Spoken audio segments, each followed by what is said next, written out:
हम लोग देवप्रयाग जा पहुंचे। छोटा पहाड़ी शहर। यहाँ दोनों ओर से आ मिली हैं गंगा और अलकनंदा। गोया दो बहनें दो तरफ से आकर एक दूसरे के गले मिली हो, एक गोरी और दूसरी सांवली। इन दोनों नदियों के संगम पर पुण्यकामी यात्री स्नान, तर्पण, श्राद्ध, मुंडन और पिंडदान करते हैं। नदी का पुल पार करते ही सामने पड़ता है रामचंद्र जी का मंदिर, जो प्राचीन कला और शिल्प का एक अजीब सा नमूना है। आज से पैदल सफर शुरू होता है। हर सुबह शाम हम लोग पीछे छोड़ते चले जा रहे हैं। चट्टी के बाद चट्टी तय किए जा रहे हैं, मील के बाद मील। चलते चलते थक गए, दिल उदास हो गया, पैरों में दर्द होने लगा, सारा बदन रास्ते की धूल से भर गया। फिर भी रुकने से काम नहीं चलने का। किसी चट्टी पर आटा दाल खरीद कर खाते पकाते और किसी चट्टी पर पहुंचकर बिना खाए पिए अधमरे की तरह आंखें मूंद कर पड़ रहे थे। इसी तरह दिन के बाद दिन, रात के बाद रात, थके मांदे शरीर का बोझ ढोए चले जा रहे। बिल्व केदार के दर्शन करके इसके बाद आता है पौड़ी का शहर श्रीनगर। रास्ता मुश्किल जरूर है, लेकिन चारों तरफ दिखाई देती है स्वर्ग की सी शोभा। गोया हम लोग पृथ्वी को पीछे छोड़कर नंदनकानन की ओर बढ़े चले जा रहे हो। पीछे छोड़कर नंदनकानन की ओर बढ़े चले जा रहे हो। यूं ही चलते चलते एक दिन रुद्रप्रयाग जा पहुंचे। तपलोक के बाद देवलोक में आ गए। रुद्रप्रयाग में अलकनंदा मिली है मंदाकिनी से। अब हम लोग आ पहुंचे हैं विशाल हिमालय की अनजानी गहराई। यहाँ से बहुत नीचे है संगम स्थान।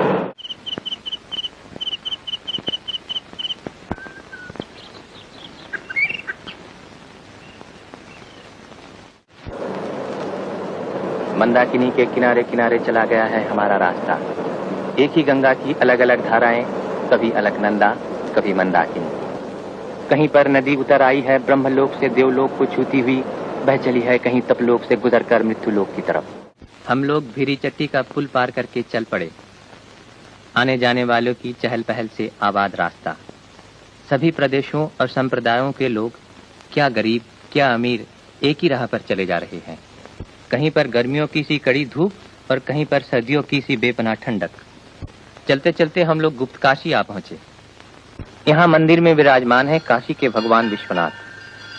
भारत की तबाही की एक मनहूस खड़ी में विश्वनाथ की मूर्ति को यहाँ लाकर छुपा रखा गया था।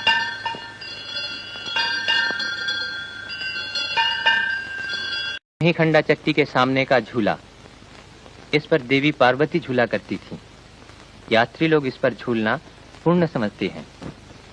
मंदिर में महिषासुर मर्दिनी के दर्शन करके ऐसा लगा गोया ये मार्ग शिव भक्तों और शक्ति के पुजारियों का अनोखा संगम स्थान हो। जो लोग केदारनाथ के रास्ते का खतरा बर्दाश्त नहीं कर सकते, उनको सीधे इस रास्ते बद्रीनाथ जाना चाहिए, क्योंकि ये रास्ता बड़ा ही खतरनाक है। क्या केदारनाथ का रास्ता इससे भी ज्यादा तकलीफ का है? अमर बहुत ज्यादा तकलीफ का है। आड़ी तिरछी राहें, झरनों का झरझर शब्द, पंछियों की चहचहाहट, इन्हीं सब में से गुजरते हुए हम जा खड़े हुए त्रियुगी नारायण के चरणों में। मंदिर के बाहर का अंश ठंडा है बर्फ की तरह, लेकिन अंदर जल रही है सत्ययुग के समय से कभी न बुझने वाली अखंड ज्योत। त्रियुगी नारायण में एक रात ठहरकर दूसरे दिन सवेरा होते ही रायना गांव छोड़ के पुल पर से गुजरते हुए सोनप्रयाग के कुछ ठंडे और कुछ गर्म वातावरण में हम लोग आ पहुंचे। सोनप्रयाग में मंदाकिनी काफी ऊंचाई पर से नीचे उतरी है, भीम गर्जन करती हुई। नीचे ही सोनगंगा की शांत धारा के साथ उसका मिलन हुआ। मंदाकिनी पार करके चढ़ाई चढ़ते हुए थके मांदे हम लोग जा पहुंचे गौरीकुंड। कपकपाती सर्दी के इस अनोखे राज्य में गौरीकुंड के गर्म पानी का झरना कितना आरामदेह है। गौरीकुंड की गर्म जलधारा को छूती हुई मंदाकिनी की बर्फ से शीतल फेनी जलधारा का नजारा भी अजीब है। हमारी मंजिल अभी दूर है। क्या पाऊंगा, क्या देखूंगा, क्या मिलेगा?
जगत गुरु शंकराचार्य की विशाल परिकल्पना का मूर्त रूप इसी मंदिर में दिखाई देता है।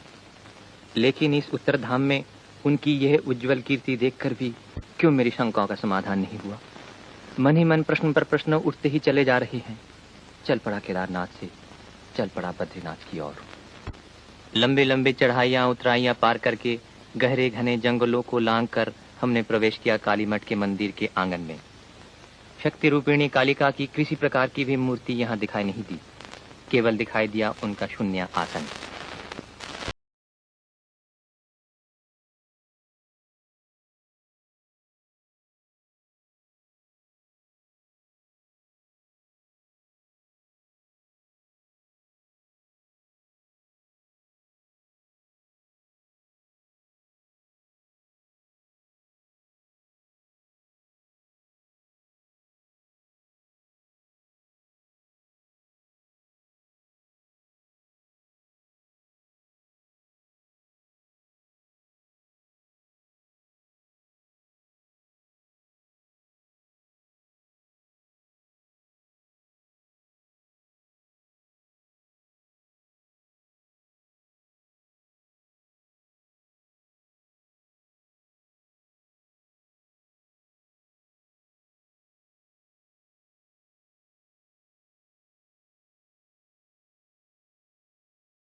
बहुत कुछ आगे बढ़ जाने पर वसुधारा का मनोहर दृश्य दिखाई देता है।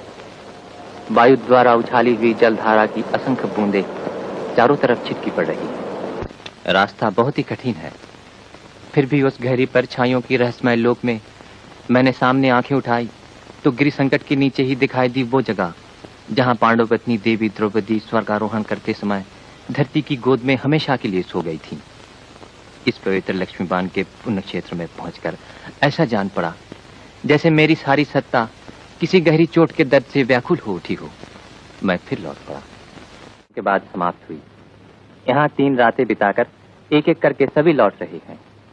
वही पहले वाला रास्ता फिर आ गया। वही भयभीषणा धवल गंगा भयावनी चक्कर खाती हुई वही चली जा रही है। उसी के किनारे चला जा रहा है यात्री दल। सभी के चेहरे आनंद और उत्साह के तेज से चमक रहे हैं। फिर आ गया पांडुकेश्वर। कहते हैं इतिहास प्रसिद्ध चंद्रवंशी पांडु राजा यहीं निवास करते थे।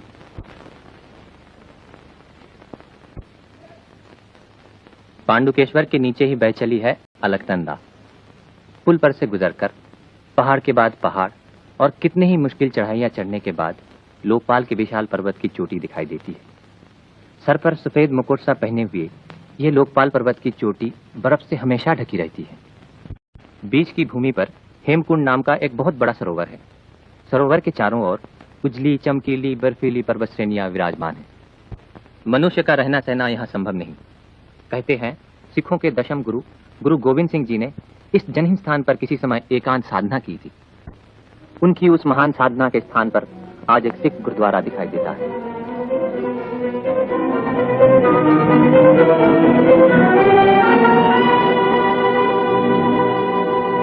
वहां से लौटने पर रास्ते में दिखाई देती है वो विशाल जलराशि जो हेमकुंड से निकलकर लक्ष्मण गंगा के नाम से अलकनंदा में आ मिली है।